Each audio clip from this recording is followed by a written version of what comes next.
안녕하세요. 탐나는 책입니다. 오늘 함께 하실 책은 쇼펜하워의 세상을 보는 지혜, 출판사는 더 스토리입니다. 그거 알고 계세요? 작년에 이어 새해에도 서점가에서는 쇼펜하워 관련 책들이 열풍이라고 합니다. 무엇이 사람들로 하여금 200년 전의 독설가의 외침에 이토록 열광하게 하는 걸까요? 그건 아마도 2023년 한 해 동안 많은 사람들이 경제적 어려움뿐만 아니라 정서적으로도 무척 힘들지 않았나 생각해 봅니다. 그렇기에 소위 뼈 때리는 말들로 현실적인 위로를 해주는 그의 철학이 꼭 필요했던 게 아닐까요? 또한 지금의 현실을 이겨내려는 강한 몸부림이라 생각됩니다. 오늘 함께 하실 쇼펜하워의 세상을 보는 지혜에는 이처럼 위기 상황에 놓인 사람들에게 꼭 필요한 현실적이고 실용적인 300개의 빛나는 인생 잠언이 담겨 있습니다. 이 책은 철학책이긴 하지만 대중이 눈높이에 맞춰 쓰여졌기 때문에 결코 이해하는 데 힘들지 않습니다. 자, 그럼 쇼펜하워의 세상을 보는 지혜를 통해 자신에게 처한 인생의 고민들은 떨쳐내고 새해에는 당당하게 자기 주도적인 삶을 살 수 있기를 바라며 탐나는 책과의 데이트 시작하겠습니다.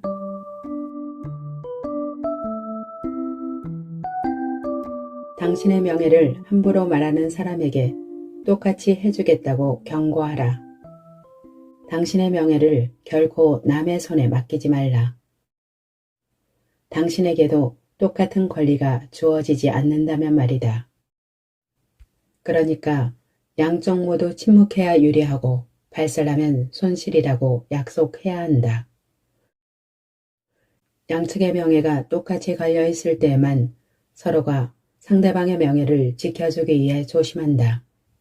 그러니 당신의 명예를 남에게 그냥 위임해서는 안 된다.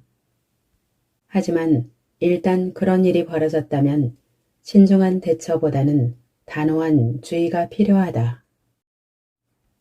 언제든 상호간에 똑같이 피해를 입을 수 있다고 수시로 표현해서 상대가 차마 정도를 벗어나지 못하도록 주의를 주는 것이다.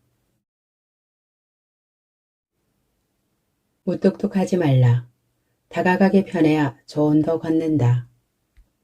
무뚝뚝하게 행동하지 말라. 누구도 완벽하지 않게 타인의 조언이 필요할 때가 있다.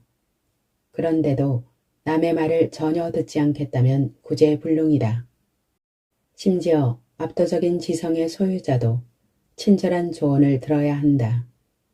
제왕조차 남에게 기댈 줄 알아야 한다. 그래서 아무도 다가갈 수 없게 무뚝뚝하면 안 된다. 아무도 감히 바깥으로 이끌어내지 못하기 때문에 파멸로 추락한다. 가장 탁월한 사람도 우정의 문을 열어두어야 한다. 그 문으로 도움을 얻을 수 있다. 친구는 자유롭게 조언하고 망설이지 않고 질책할 수 있어야 한다. 당신이 그의 고견을 믿고 만족한다는 믿음과 신의를 보여야 한다. 아무나 쉽게 믿고 따르라는 말이 아니다. 내면 깊숙한 곳이 거울에 오류를 정정해줘서 고맙다고 생각되는 친구가 보일 것이다. 마음이 너무 좋기만 해도 잘못이다. 새들도 허수아비는 비웃는다. 마음이 너무 좋기만 해도 잘못이다. 전혀 화를 내지 않는 사람 말이다. 사람들은 그렇게 감정이 없는 사람을 무시한다. 그건 게으른 게 아니라 너무 무능한 것이기 때문이다. 상황에 맞게 감정을 적절하게 표출할 줄 아는 게 인간적이다. 새들도 허수아비는 곧 비웃는다. 좋은 안목을 가진 사람은 인생의 단맛과 쓴맛을 적절히 섞을 줄 안다. 단맛만 추구하는 건 어린 나이 아니면 바보다. 마냥 착하기만 해서 무감각하게 살아가는 건 매우 나쁘다. 천천히 서두르라. 생각은 신중하게, 행동은 신속하게. 근면하게 행동하고 지성적으로 사고하라. 이성이 세심하게 숙고한 것을 신속히 수행하는 것이다.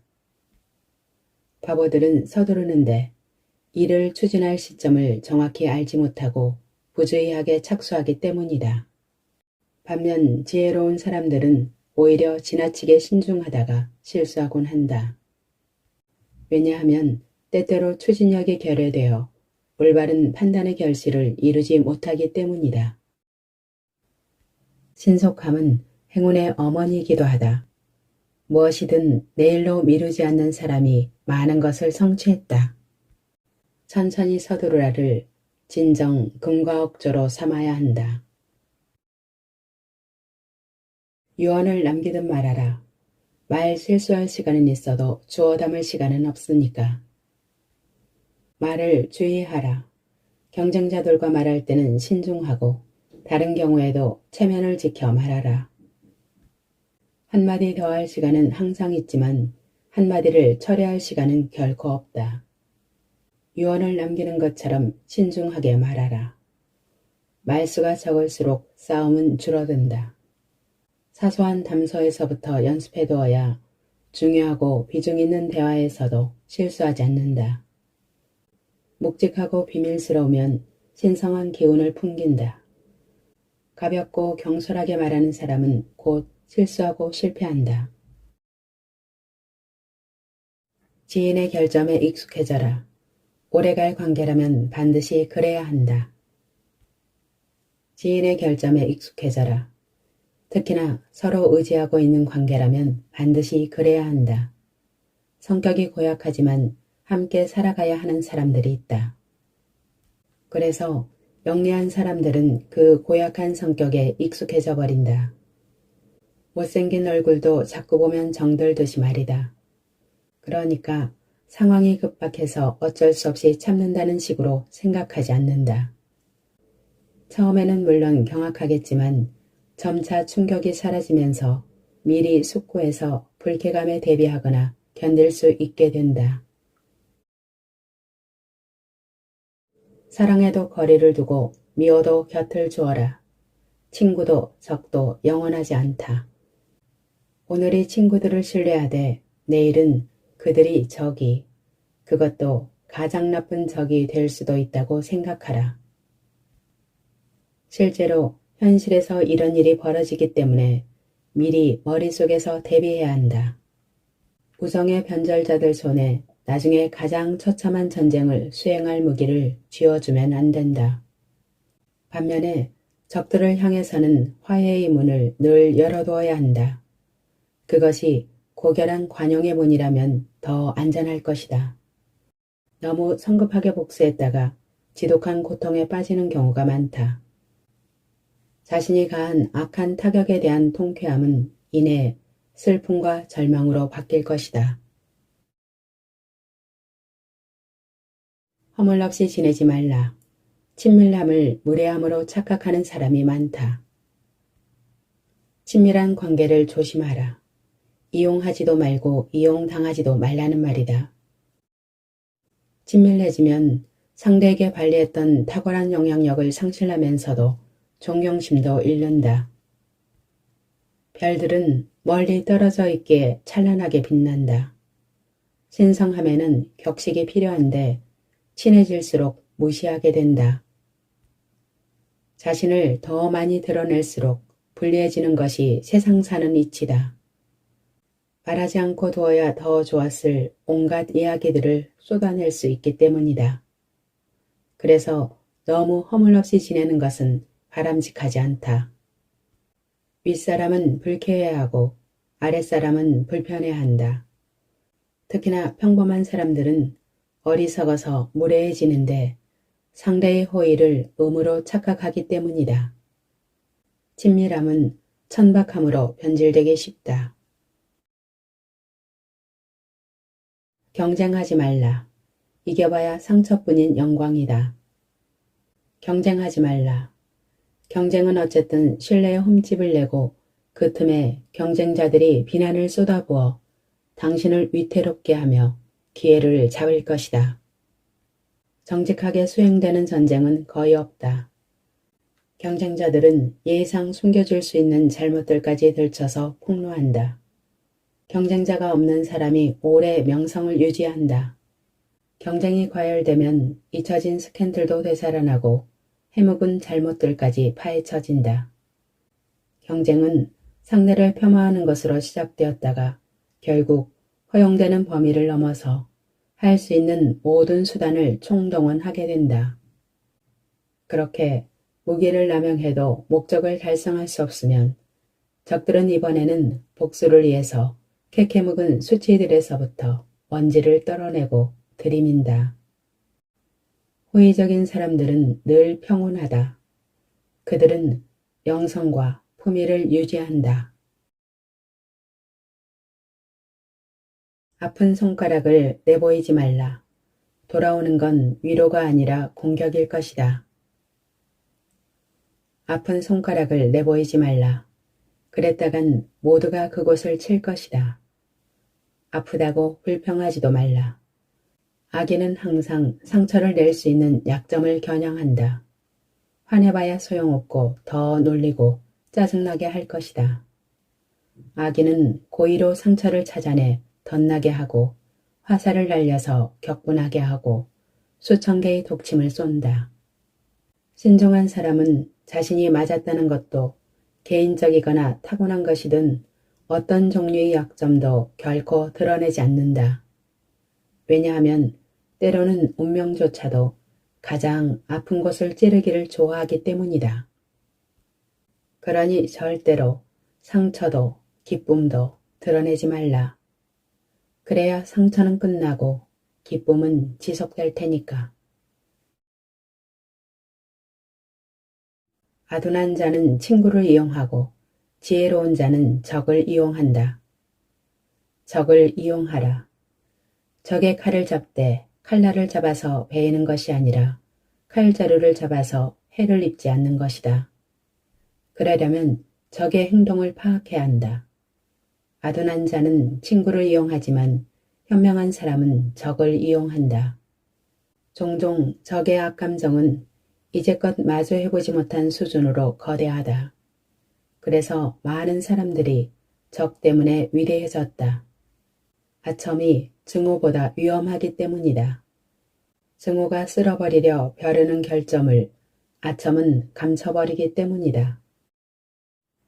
현명한 사람은 호감보다 원망을 거울 삼아 계속 거론되는 결점을 없애고 개선한다. 코앞에 적과 위기가 닥쳐왔을 때 주의력은 극에 달한다. 화를 다스려라. 지나친 언행까지 가지 않고 멈추는 것이 기술이다. 화가 끓어오르면 어떻게 할까? 수시로 있는 짜증이라면 신중하게 숙고해서 억눌러라. 현명한 사람은 그렇게 한다. 만약 분노가 일기 시작하면 가장 먼저 화가 난다고 인정하라. 그러면 기분이 내리는 명령에 휩쓸리지 않고 맞설 수 있다. 화를 낼 때는 딱 필요한 정도까지만 분노하고 그 선을 넘지 말아야 하기 때문이다. 이것이 화를 내는 기술이다. 분노에 빠지는 것도 분노에서 빠져나오는 것도 조절하는 것 말이다. 특히 화를 멈추는 시점이 중요하다. 왜냐하면 가속이 붙을 때 멈추는 것이 가장 어렵기 때문이다. 격분의 와중에도 맑은 판단력을 유지할 수 있는 것이야말로 이성이 존재한다는 증거다.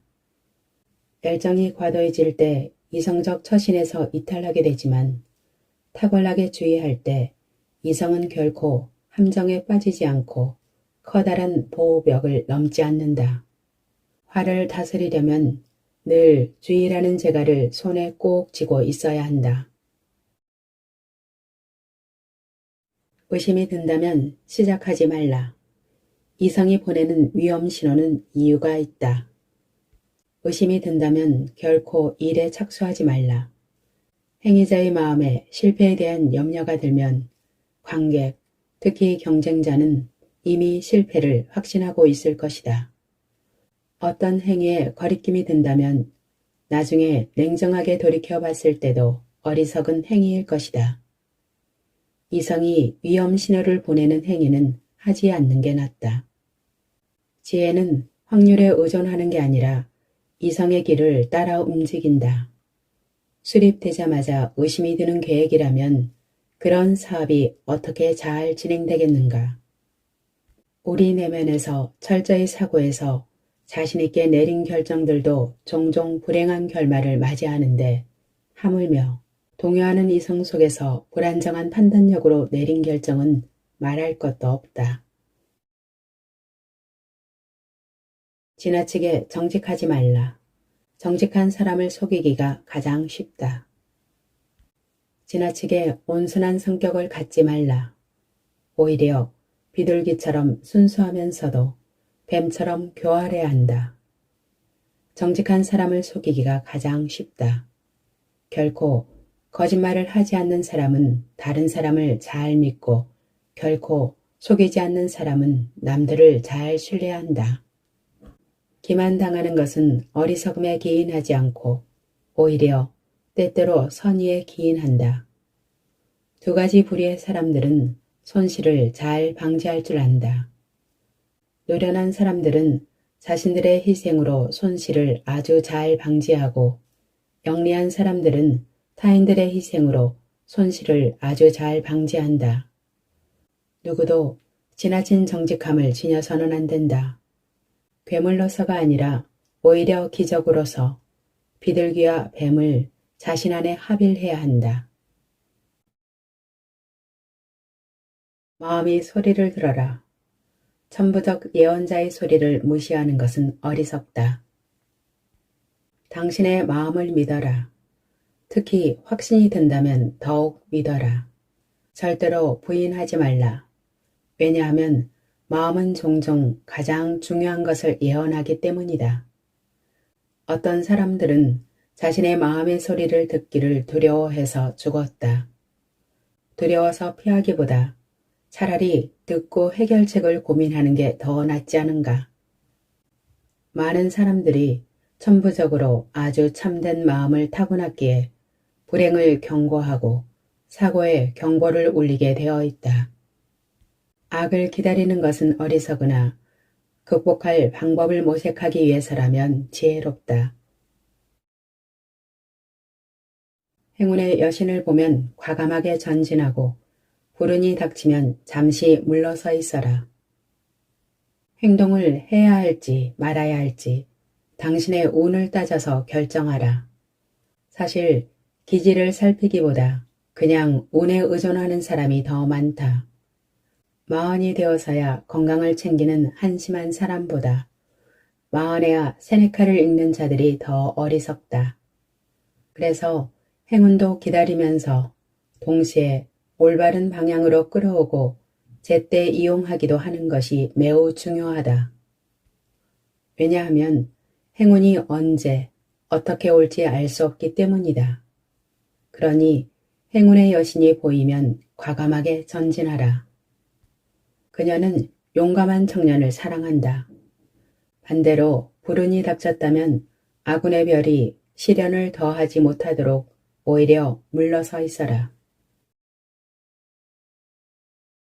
험담꾼이 되지 마라. 험담꾼이 되지 말라. 그런 사람으로 간주되는 것조차 경계하라. 그것은 남의 명예를 더럽히는 자라는 오명을 의미하기 때문이다. 남을 짓밟아서 웃음을 만들면 안 된다. 그건 쉬운 방법이지만 저주받을 일이다. 누구나 그들 한 명을 헐뜯으면서 복수하기에 머릿수에서 밀린 그가 궁지에 몰리는 것은 한순간이다. 험담을 즐거워해서도 험담을 주제로 삼아서도 안 된다. 험담꾼은 영원히 증오의 대상이 된다. 자신이 내뱉은 험담보다 더 나쁜 말들로 물어 뜯길 것이다. 실수는 빨리 인정하라.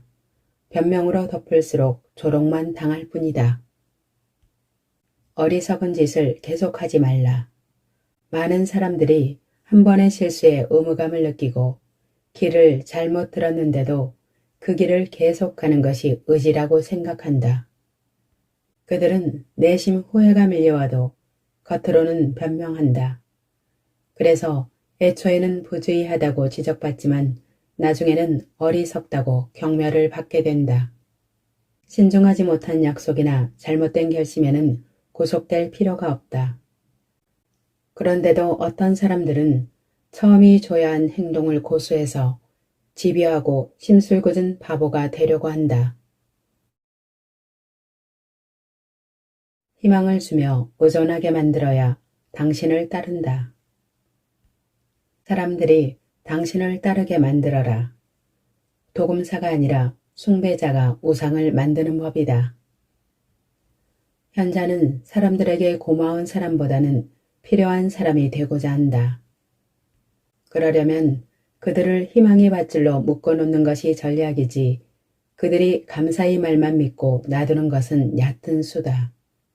왜냐하면 희망은 좋게 기억되고 감사는 나쁘게 기억되기 때문이다.